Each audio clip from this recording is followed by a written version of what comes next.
Hello, everyone, and welcome back to the Grow and Glow Tribe. From my caption, you would have seen that I'm dying. Now, it's not that I have any chronic illness or terminal illness or anything of that sort, but the truth is, I am dying, and you are too. Every breath that we take leads us one step closer to our death. And I don't know about you, but lately I've been seeing so many RIPs, rest in peace. People of all ages, young people, people with so much potential, people doing great things, and people doing not so good things. Just died. 47, 32, 26, 18, 19. And just about 3 weeks ago, thereabout, I read upon a couple. I think they were driving in their vehicle and a truck overturned on them in Tobago. And I just did my research on them, and they were promising people. They were people who were doing stuff in the community. They had their children. They were doing so well and in their 30s. And that day, they did not know that this clock above their head was ticking and almost at its end when they left home that morning. But they lived. They lived. But my message for you today is that we all are dying. Tomorrow is not promised. The past is the past. But all we have right now is the present. To do what it is that we were sent here to do. To do what it is that we were uniquely created here to do. To touch the life, to say what it is that we were sent to share. And so I will be sharing with you just 4 points. 4 things that I've been trying to intentionally incorporate in my life. And I've begun to see the difference. And I want to share this with you so that you can implement it in your life too. I know that some of you are already doing it. And some of you, that's why you're here. Because you're eager for change. You know that God has more in store for you. You want more. And you know that there is more for you. And this topic just caught you by surprise and you just clicked on it because you want to hear what I have to say.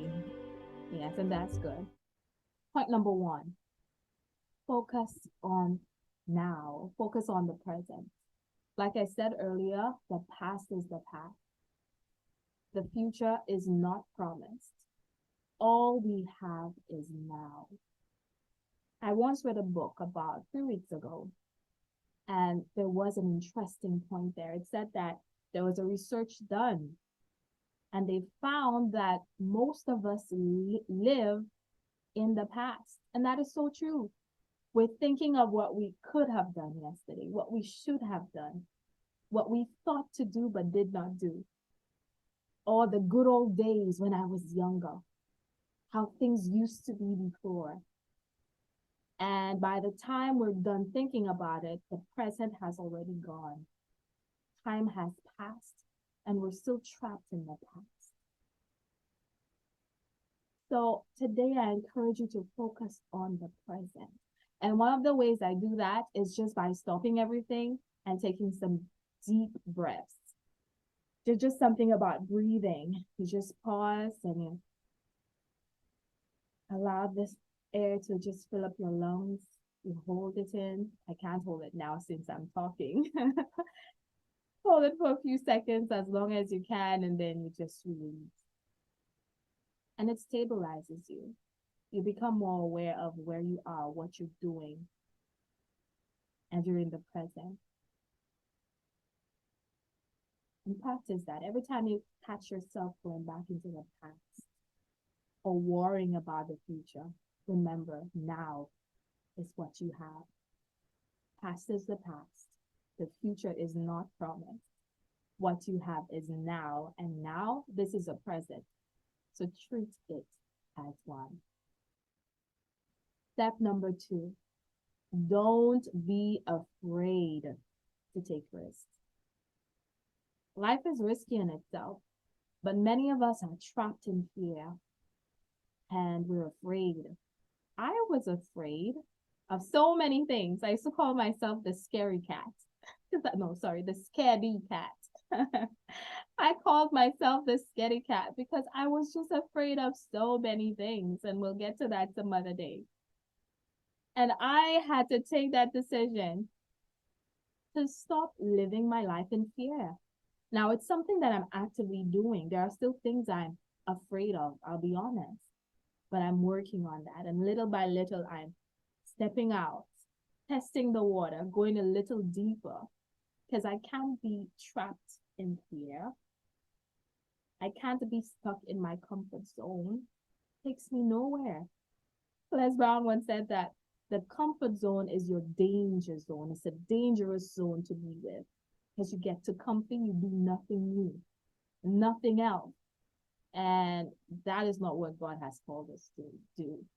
When he called the disciples, what did he do? He sent them out, go out, places they've never even been before. He sent them out to do his work. He never kept them under one roof. He sent them out. So God is not calling you just to be one place. I'm not talking about physical location. I'm talking about in your growth process. He wants you to move. He wants you to grow. And that includes taking risks. And one of my fears was that of visibility. See, being in front of the camera, I like doing that in my private time. So I would record myself and so forth. But putting it out there was scary because people on social media can be so mean. Yes.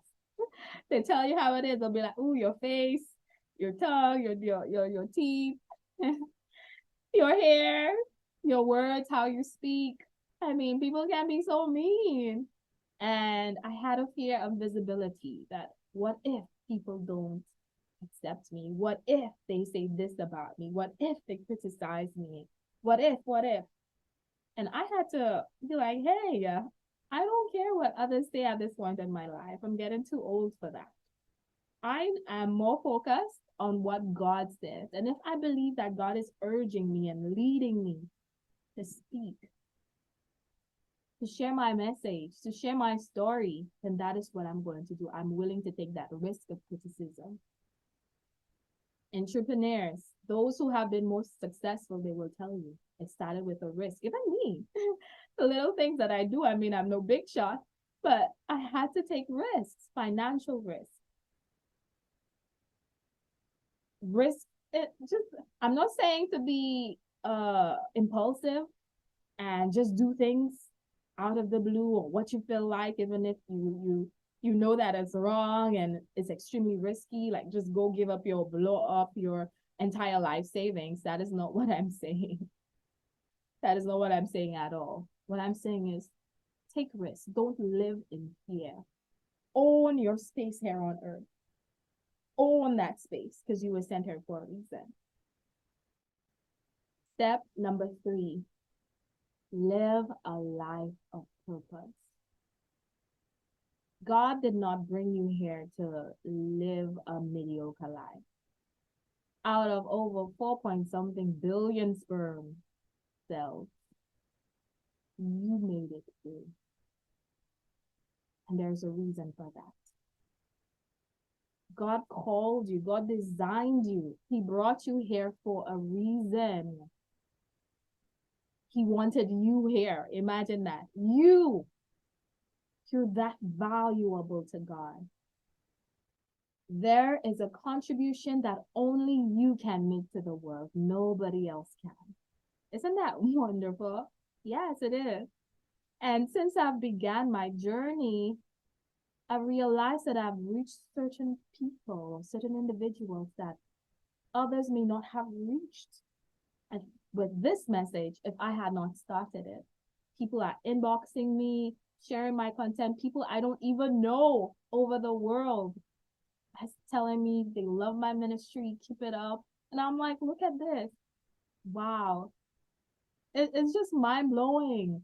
And there's something that says that as the path reveals itself on the way.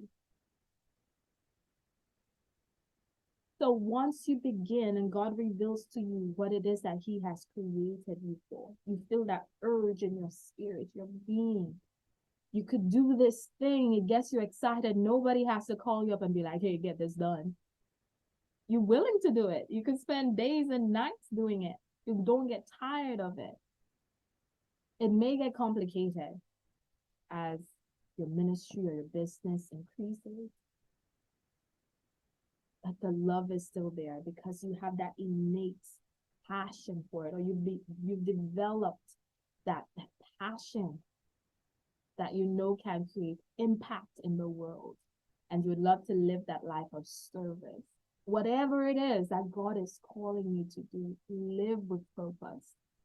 We are dying, guys. You are dying. You do not know when this clock above your head will run out of time. Now, I'm not saying this to scare you, but it's the truth. Too many people are dying suddenly. Just today, I saw rest in peace on a 47-year-old woman's Instagram page. And I like to do my research on these things because it's a reminder to me of my frailty, right? And she was there in Dubai having fun. She was on vacation. She was posting of her experience in Dubai. And right there in Dubai, she had some complications. Some say it may have been a heart attack, but it was just suddenly. And she passed in Dubai while having fun. She was not bedridden. She was not sick. There were no records of illness.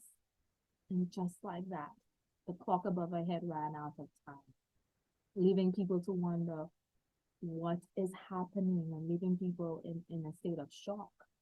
And this is it right now. This is it. This is how life is going.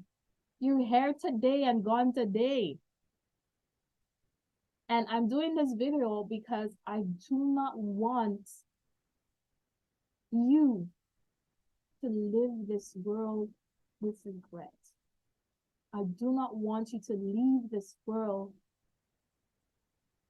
thinking, what if? If only I had. I wish I could.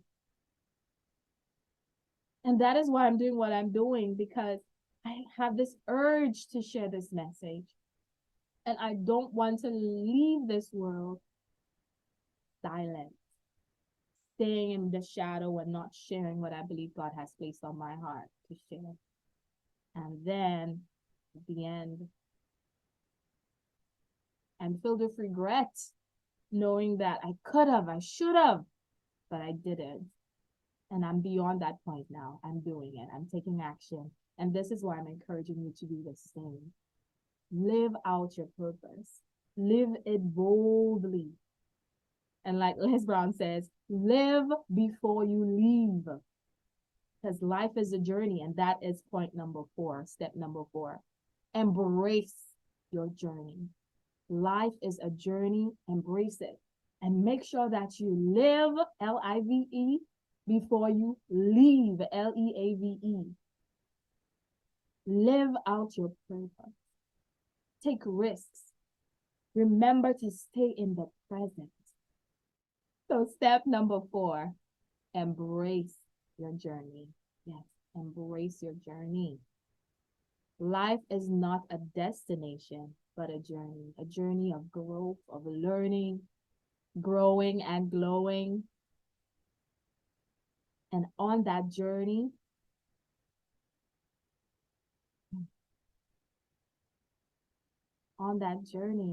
you find out who you are in Christ. On that journey, you find out and discover how you can impact the lives of others, how you fit into this whole puzzle, why you were born in this certain area with these parents. And when you find that out, you do what it is that you have to do. Enjoy the journey. Every experience that you have on this journey, the good, the bad, the ugly, the not so good, the scary, whatever it is, they all come together to make you you. And this is why each and every one of us have a unique experience. My experience in life is not yours. And nobody else, and absolutely nobody else in this world has the exact experience that you have had in this life. Some things may be similar, but it's never exact. Your story is your story. So come what may, embrace your journey, knowing that the all-knowing God will lead you through your uncertain future. And because you trust God, you are going to take action. You won't delay, because you know that there is a clock above your head. You know that you are dying. And in the end, when you stand before your maker, when you stand before God, you want to stand knowing that God, you sent me to earth. I know I did not live a perfect life, but I trusted in you. I did my part. I exercised faith, and I relied on you to do the rest. Because the truth is, when we do our part, God does the rest. He does the rest. So these are my 4 steps, my 4 things that I would just love for you to intentionally implement, knowing that you are dying. I am dying. It's the sin problem, like one of my fellow teachers like to call it, the sin problem. We all are dying, but we have a chance to live. And while we live, we are going to make hay while the sun shines. We are going to live in the present, focus on the present. We are going to take risks. We are going to live with purpose, and we are going to embrace our journey. If you found this video useful, just share it with a friend or leave a comment below and let me know what stood out to you. Want to thank you so much for supporting my channel and just being there with me along my growth journey as I inspire you on your own growth journey. Thank you for joining the Grow and Glow tribe. If you have not liked, subscribed, please do so, like and subscribe so you won't miss out on my next video. And I will see you guys soon. Bye. And remember, you are loved. You have purpose. You were created to grow and glow God's way. Bye.